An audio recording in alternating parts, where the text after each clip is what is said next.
So our guest is Robert Mann, who is the Manship Chair, Professor of Journalism at the LSU Journalism School down in Baton Rouge, and he has a fascinating new book called Daisy Petals and Mushroom Clouds. And everybody who is familiar with politics will know what it's about, because it's about probably, I would say, Robert, the most famous ad in the history of political ads.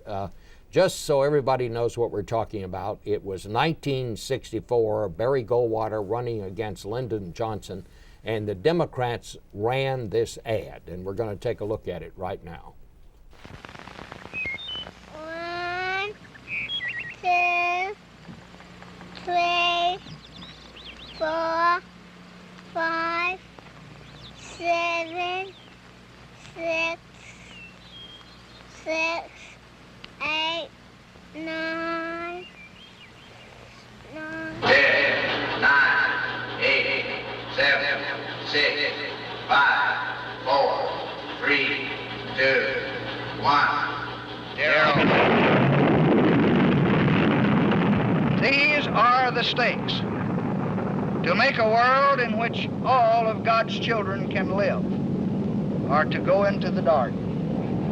We must either love each other or we must die. Vote for President Johnson on November 3rd. The stakes are too high for you to stay home. So that was the ad. Robert, why'd you decide to write this book?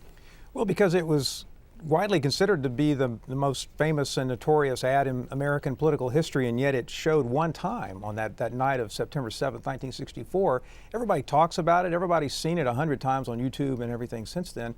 But I knew there had to be a really interesting story behind it, the most famous ad in American history, and it only ran one time. Why and how did it come about? So it just intrigued me, and I uncovered, I think, a really interesting story about how the ad came to be. I think more than just an interesting ad, it may be the template for the modern political ad. But let's just go back to then. Yeah. Barry Goldwater was known as sort of a trigger-happy guy. He was. At least that's the way Democrats wanted to portray him, and they wanted to leave the impression that he might get us into a nuclear war, and so they came up with this ad. It never mentions his name. It only ran one time, but the message was unmistakable and powerful. It was, and it was a very clever strategy, and one that advertisers really had not used before and now use routinely today, and that is not giving the viewers a lot of information, but taking the information they already had, which is Barry Goldwater's well-known position on nuclear war and his very reckless statements about nuclear war, and providing context, not giving them more information about Goldwater, but putting that information they already had into a story, into context, and that was the Daisy Girl spot. And as you mentioned, it never said his name, never showed his image, and yet every one of those 50 million people who saw it that night knew exactly what it was about. Because the message here was to plant a thought, to plant a doubt in people's minds, much the way a defense attorney may try to plant a thought in the jurors' minds. He may not have any evidence to back it up, but just to plant that thought. And this one certainly did. What was the reaction to it when it hit the screen? Well, because it didn't mention Goldwater's name or show his image, the Johnson people could say, well, we weren't really talking about Goldwater or whatever. They could defend themselves. But they were secretly hoping that Goldwater and the Republicans would raise holy hell and would protest very loudly, which they did, of course. Goldwater and the Republicans, Everett Dirksen and the Republican National Chairman, they all filed complaints. They got on the Senate floor and complained about it. And the Johnson people at the White House were secretly very happy about that, because they thought that probably the best thing for Goldwater to have done was just to ignore it. And yet he chose to say to the world, hey, this spot is about me.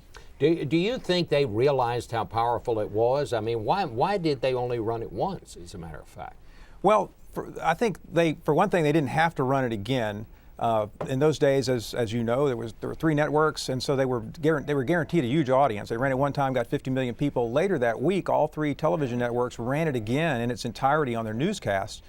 So by my calculations, probably about 100 million people saw it that week, which my back-of-the-envelope estimate is that's about 80% of the electorate saw it for a $25,000 expenditure. They had other really good spots coming down the pike, and that was the first of a 1, 2, 3 punch they were throwing at Goldwater. They just didn't need to run it again. It did its work.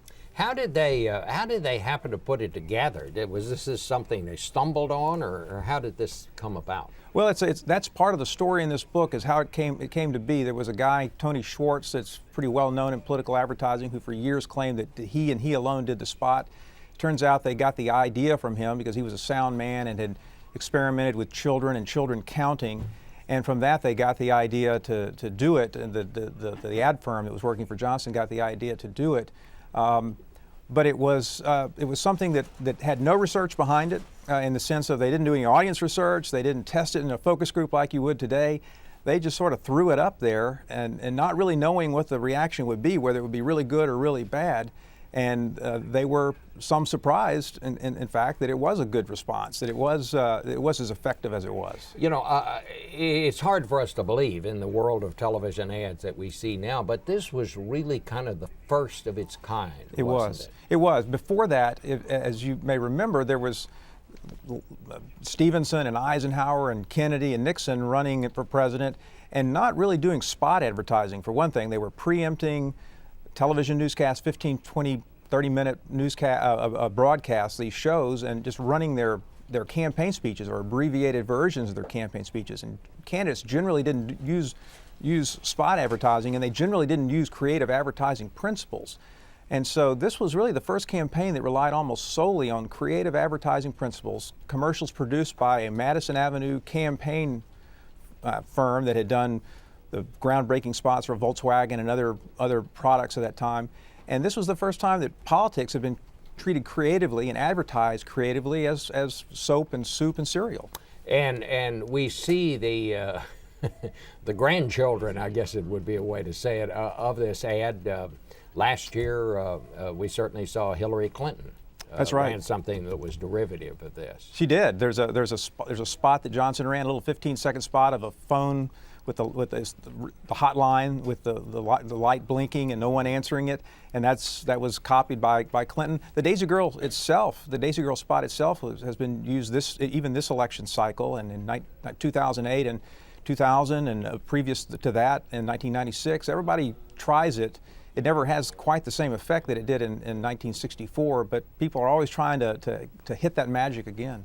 Well, I must say, if you're interested in American politics, this is one really fascinating aspect of it. There's been a lot written about that 64 campaign, but this has only been touched on, and now you really bring it into focus and explain what a big part of the campaign it turned out to be. You got some very good reviews here. Dan Baltz of the Washington Post says Robert Mann has written a splendid book about one of the most important television ads in American politics. Charlie Cook of the Cook Report calls it fascinating, and Larry Sabato down at UVA, he says, in my classroom, the lectures about presidential elections always begin with a Daisy spot. So I think you got a good one here. I did. Thank you very much. Those are very nice reviews. Well, congratulations to you. Thank you. And it's a really interesting read. Thanks very much. All right. This is Bob Schieffer in Washington.